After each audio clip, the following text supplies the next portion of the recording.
we're starting to put the pieces together in macroeconomics, at least the principles and a basic understanding of the economy and the vocabulary, the concepts, the drawings and graphs, to discuss it, to analyze what different people are saying. Now, one of the things that comes along, remember we had the classical or neoclassical versus the Keynesian, neo-Keynesian views, right? All about basically how much should the government intervene in the economy and attempt to manage, maybe stimulate it in a recession. And you had the neoclassical view which said what? Leave it alone, laissez-faire. And then you had the Keynesian view which was more active, more interventionist, which said we can't leave it alone, we've got to do something about it. Now the Keynesian way to do that was what? What's another word for Keynesians? Fiscalists. People who advocate the use of fiscal policy to manage aggregate demand, to influence the economy. What are fiscal policies? Now, fiscal policies are spending and taxation. Spending and taxes by the federal government. So, does fiscal policy work? Let me interject just a brief terminology thing here too. When we talk about Keynesians and their interventionist policies, we call them Keynesians, we call them fiscalists. We also sometimes call them demand management economists. And today we tend to refer to them as saltwater economists. Saltwater economists refer to Keynesians, primarily because a lot of the arguments for the Keynesian view have come from authorities, professors, who teach at colleges and universities along the coasts of the United States, either well out west, or I guess east for you, and well out west along the coasts.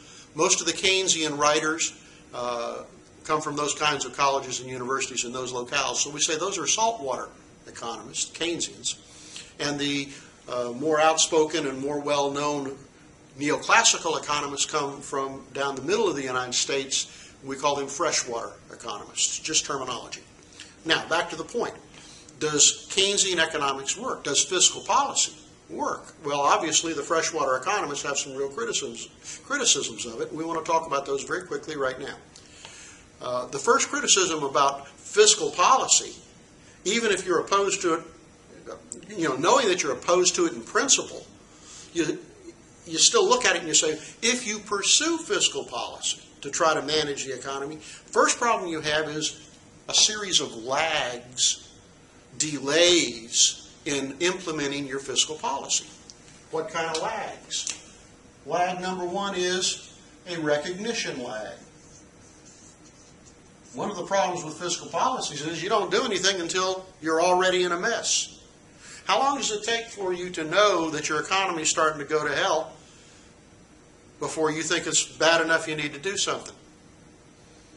Does it take 3 months to recognize that? Does it take 6 months to, technically 6 months, 2 successive quarters of declining real GDP is a, quote, recession. But come on, that's not a very complete definition of a recession. Is a recession when the unemployment rate gets over 7%? How long do you have to wait till that happens? By the time you wait to recognize what's happened, things are getting worse. So one problem with fiscal policy is you can't do anything until you see what's going on. Second criticism, called the legislative lag.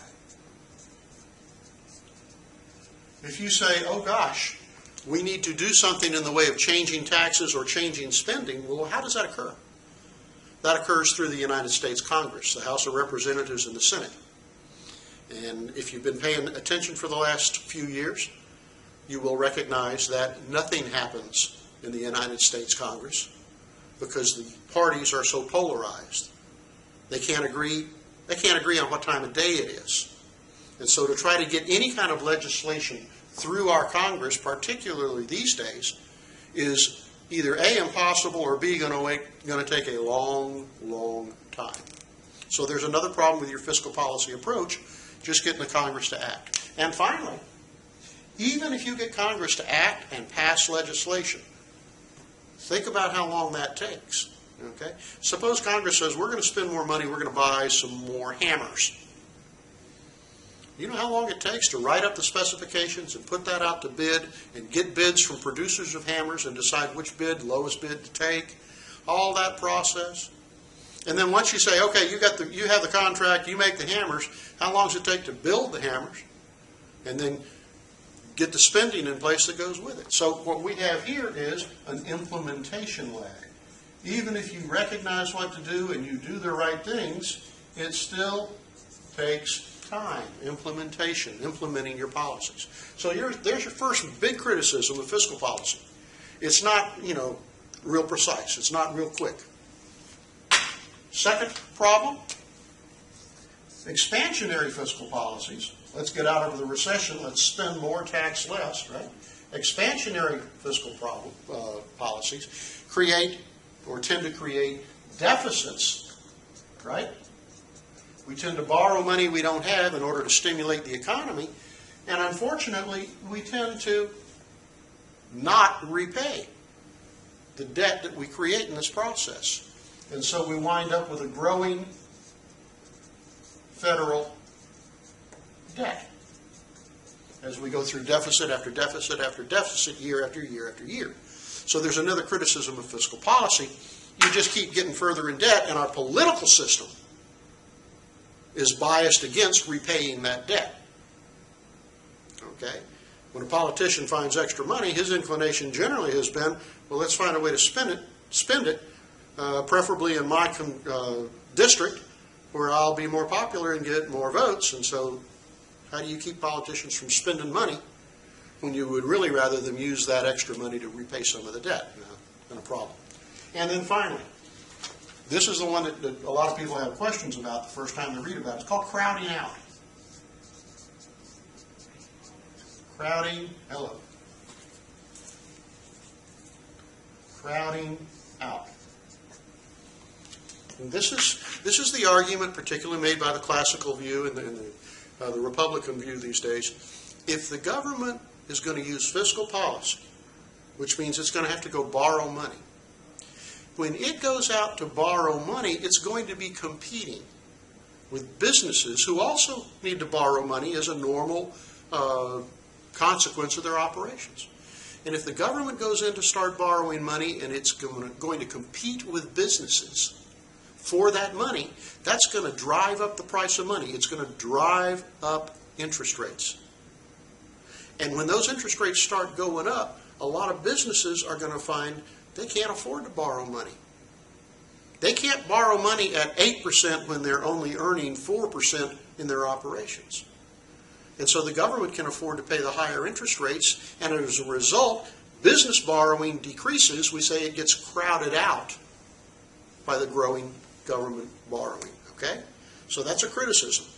Now, a quick note about that. We have huge government debt and deficits today in America. Have we seen interest rates going up? No, we haven't. So, crowding out. Is it more likely to occur when the economy is doing good or poor? And the answer is it's probably going to occur when the economy is already strong, when businesses are borrowing a lot anyway, and now government comes in and bids up the rate. In times like today, when businesses aren't borrowing anyway, and government comes into the market to borrow money, businesses weren't in the market to borrow money anyway, so they're hardly being crowded out. So does crowding out occur all the time? No. Look at the circumstances. Look at the interest rates when government's running big deficits. If you see interest rates going up, yeah, there's some crowding out going on. But if you don't, I don't think there's any crowding out. All right, understand these criticisms, understand what crowding out means. Let me add parenthetically, our textbook talks about crowding in, right? Remember that term, crowding in. Let's remember that for a moment. When government goes out to borrow money, sometimes, perhaps, the expectation is, oh, they're going to stimulate the economy's going to get better, and as the economy gets better, I, the business person, want to be positioned to benefit from that growing economy. So when I see government going out to borrow money, I go out and borrow money and expand, whereas before I wasn't in the game.